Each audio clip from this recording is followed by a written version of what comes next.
Let's see the code demo for building dependency parser.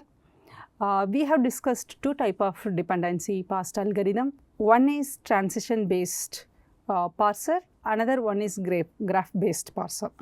So, in the transition based parser, we use a shift reduce approach, right. So, similar to the programming language thing.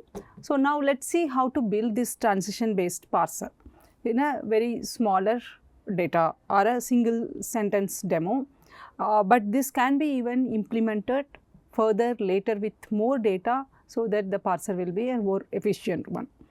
And another way of like working with parser is there are off the shelf models that are available. So, either Spatie, Stanza or Trankit kind of models are like readily available, and these models can be called upon, and we can call with our sentences for testing the existing parser. Okay, let us talk about the transition based parser. As we already know that transition based parser works in different steps.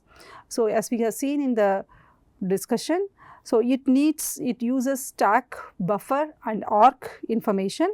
So, now let us start the class which is a transition parser with the definitions with an initialization of stack, buffer and arcs to store the parsing result in this way. Once this is done, let us create definitions for how to build the parser. So, this parser now requires shift and reduce function. So, let us initially see how shift and reduce works.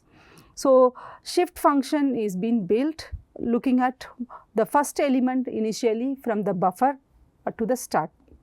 So, we have, let us say we have a sentence like John bought a car.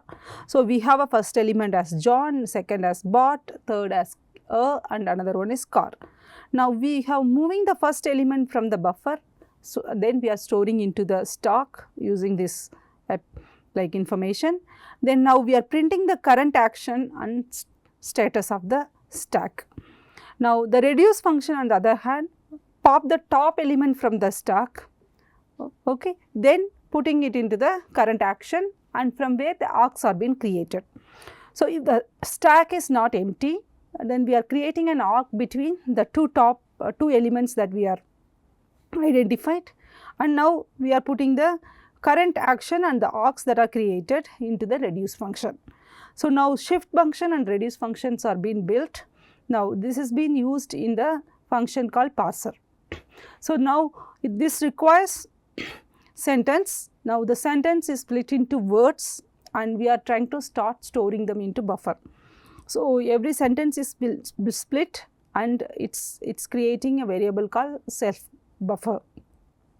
Now, we are starting the stack with the root node. So, we already created buffer here. Now, we will start creating the stack. That stack, let it start with the node called root, and now we keep continuing the buffer until it becomes empty. So that we are remaining with only the root that is there in the stack. So, for that one, let us create this thing. So, when you have something in the buffer till that point of time, or the length of the stack is actually greater than 1 till that point, let us iterate into the program. So, now if the buffer has words, now what we have to do is we have to perform the stack shift function. So, shift as already we have created. Now, if the buffer has a word, then we are creating the shift, and else if the buffer has stack has more than one element, then we have to go for the reduce function. So, now we are getting that one till the length of the stack is greater than 1.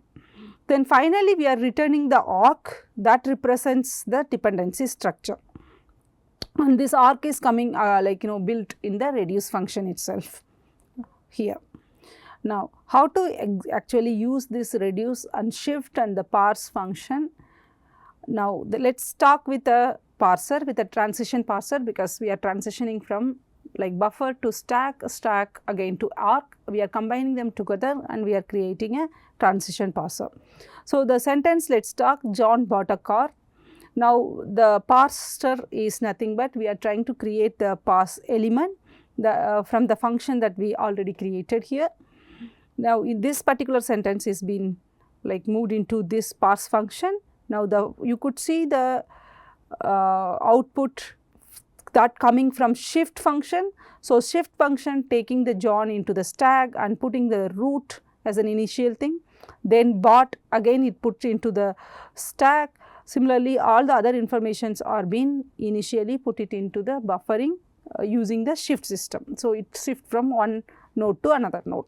Now, the reduce arc, as we just have mentioned, it reduces into the one which can combine together.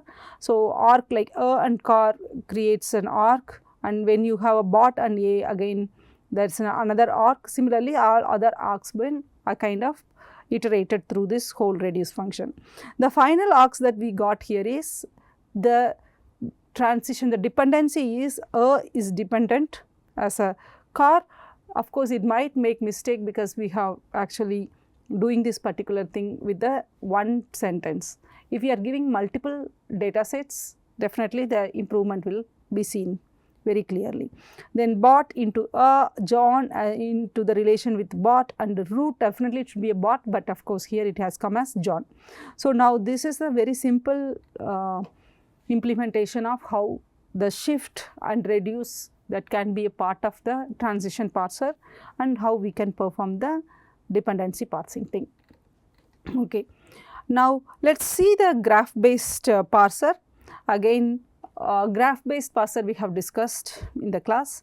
So, for this graph based parser, again we have to start with something like parse as a function, and this parse function requires this dependency trees that has to be started with. Okay. Let us talk about the dependency trees as a function initially. So, now we are initializing an empty list of arcs, there are no information into the arcs.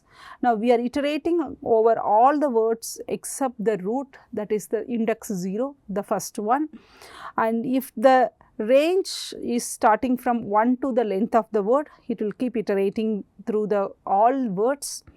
Then for each word we have to find the head, that means the word with the highest score for the particular word is actually a head of that whole arc. Now in this using this NumPy function, we are trying to create an argmax. So, argmax find the head with the maximum score.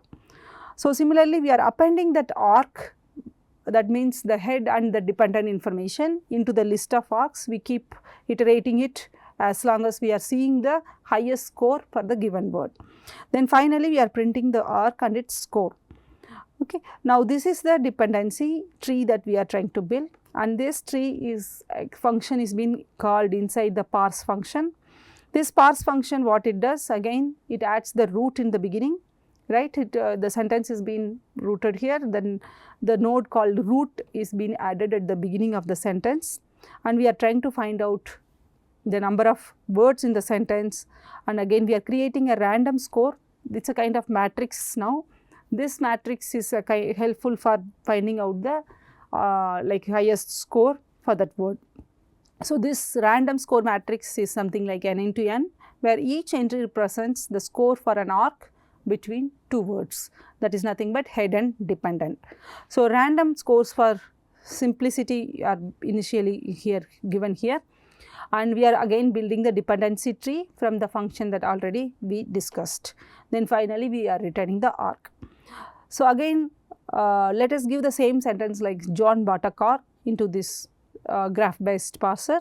As you could see, there is an arc with the score here, and this score will tell us, right, which is the best scoring that has to be taken forward. Let us say John, root and John has a highest score, but root and bot has a lowest score. That is because of the smallest number of data that we have given over here, but we are giving a bigger data set, definitely this will change into something else. Now, similarly the other thing. So, the final scoring here is what we have done is without label, unlabeled attachment score. Attachment is what we are trying to see, but the same action, the same code can be added with labeled information. So, now the labeled information, once it is added, we will get an arc with an unlabeled head and dependent information, and the labeled information will be computed with the different function. So, that is how we can build a simple dependency parser for languages. Okay, so for labeled information, definitely we have to go for parser, a high level parser, to understand the whole thing. Now, how this parsed data actually tree bank looks like, I will show you with 1 or 2 example here.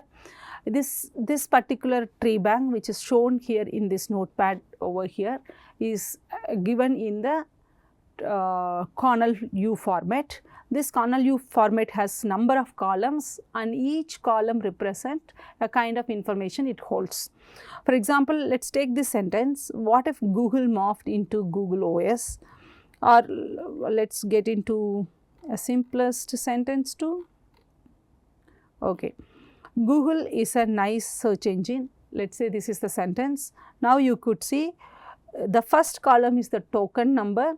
That means the sentence is being converted into token, and second columns are actual tokens, and the third columns are actually nothing but the root, okay, the lemma part, that the reduced base form, which the meaningful element that we know, that is a lemma. And the fourth part is the POS tagging, which uses the UD, universal dependency POS tagging here. And the fifth column here is any language specific POS tagging, which is called as XPOS. And this particular column, actually sixth column, represent the morphological feature. That means Google is a singular, is a indicative mood, singular, third person, present tense and finite form kind of morphological information. And seventh and eighth column represents the labels and their attachment. Seventh column is an attachment, unlabeled attachment. So, this Google is attached to engine, okay, that means the sixth token, and with the relation called n subject, okay. And similarly, each of the token over here been attached to the other word in the whole sentence. And this particular n subject, cop, determiner, cop is a copula, all these things are labels that are being given to the attachment that we are doing. Okay, so this is the kind of tree bank it looks like. Now, when we are building either a transition based or a graph based parser, now the information that we need to bring in to train the model is definitely the root. All these informations are important. So, especially the label and the attachment to the word, both are being used when we are training the model. Okay.